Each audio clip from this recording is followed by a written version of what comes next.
don't need a high-end designer or a lot of money to get a luxe look. Be your own interior designer. This is Affordable Interior Design, the podcast. Here's your host, Betsy Helmuth.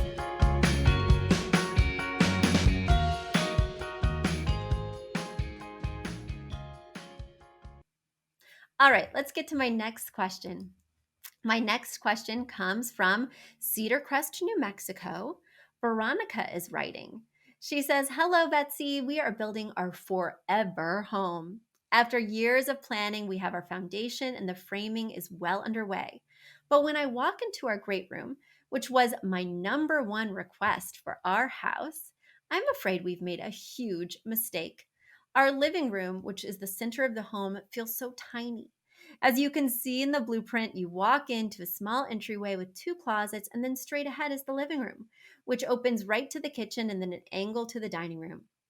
Straight across from the front door are glass doors to the back porch.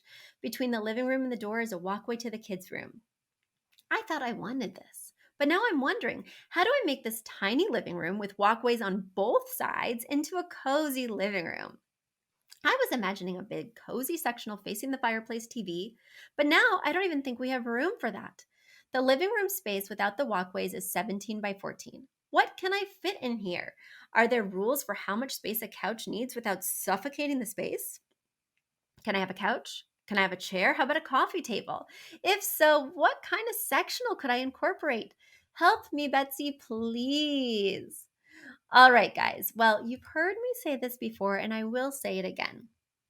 The one thing I cannot do on the podcast is create a layout because I have a systematic process that I go through step by step whenever I create a layout, and I never deviate from it. It's called the master layout system, and it's kind of involved, but even when I'm designing at night on Trulia with these little floor plans that just give me length and width and very little to go on, I'm still doing the master layout system process on every room.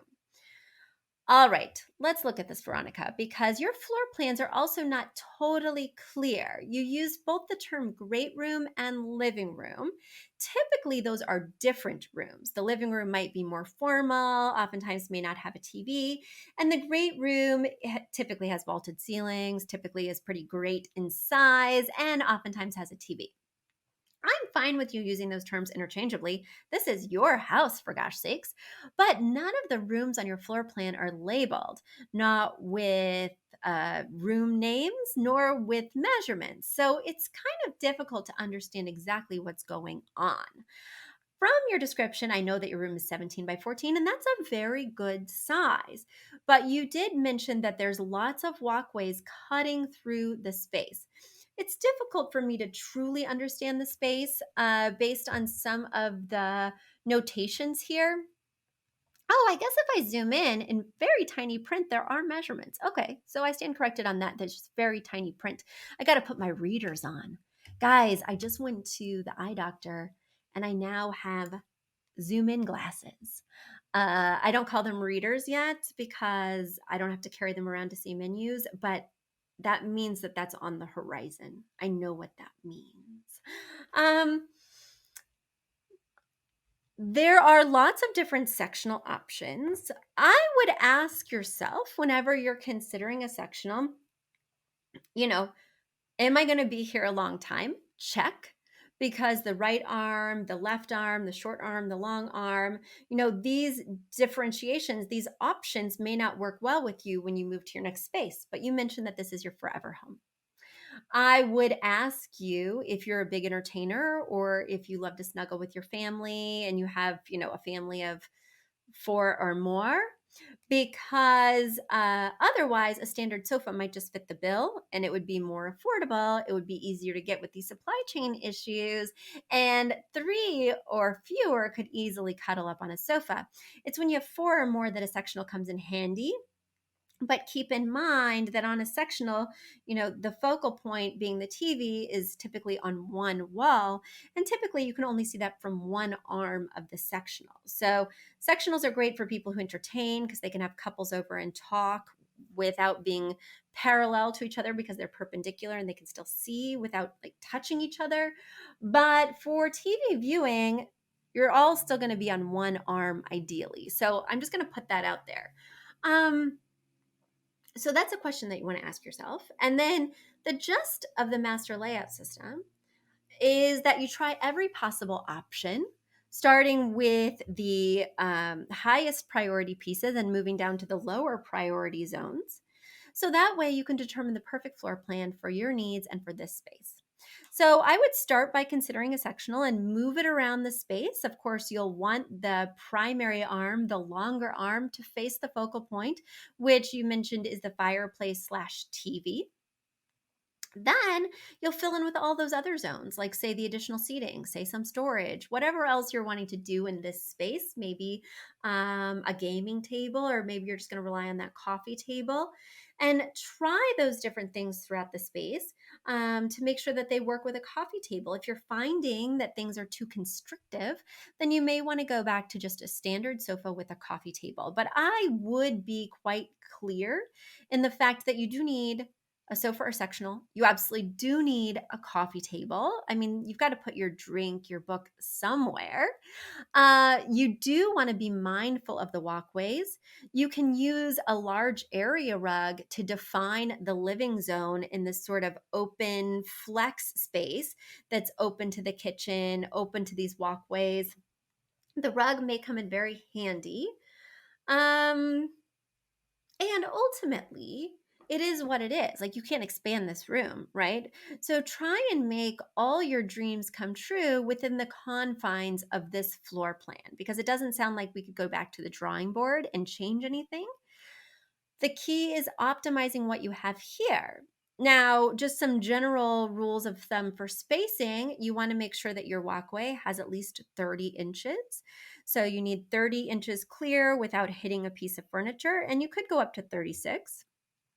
Between the end of the sofa or sectional and the beginning of the coffee table, you'll want 14 to 18 inches for your knees and legs. And if you do go with a sectional, I prefer a round coffee table because it doesn't fit tightly like a puzzle piece in that 90-degree open space from the L-shaped sectional. If you're doing a standard sofa and you're in a tight space, you'll probably want to do a narrow oval, or you'll most commonly find a rectangle for your coffee table. The key when making this a decadent, delicious family space, as you heard me mention earlier, is maybe bringing in some really yummy textiles. Maybe, bringing in some imagery that you just love. There's other ways to make a space feel inviting, like your dream space, without it having very large furniture. Additionally, you may want to consider, even though I can't believe I'm saying this out loud, but I'm going to say it out loud. If you cannot accommodate a sectional, how about one of those sofas that has the recliners? Because it sounds to me like you really want to feel so comfy in this space, and you really want that kind of sprawl and are worried you can't achieve it with the small footprint of the room. But I think those reclining sofas, because they retract and become just the depth of a standard sofa when people are walking around, and at night when you're kind of lounging and just hanging, they could expand and recline so that um, have that experience all the time without it having a major footprint in the space. I hope that's helped a little bit, Veronica. But don't worry, put this all on some graph paper. Try lots of different options. Keep your mind open. The TV and the fireplace do not have to go on the same wall. Keep that in mind, especially with a sectional. You can have two focal points. One arm of the sectional could face the fireplace, the other arm of the sectional could face a TV. There's always more options in a room than we first imagine. It's about exploring all the possibilities before you get despondent that there aren't possibilities. If you haven't tried, you'll never know. So break out that graph paper, do your due diligence, and keep us posted. I want to hear how everything turns out. A big thank you to Aton and the Embassy, who wrote our theme song. A shout out to Catherine Heller, who owns the podcast shop and is our editor extraordinaire. We also want to thank Ginny Sunasan and her team at the Savvy Podcast Agency for their help with our social, our YouTube channel, and so much more. We also want to thank Uploft, which is our parent company who supports this podcast. And lastly, we owe a huge debt of gratitude to you. Thank you so much for tuning in and for all your support.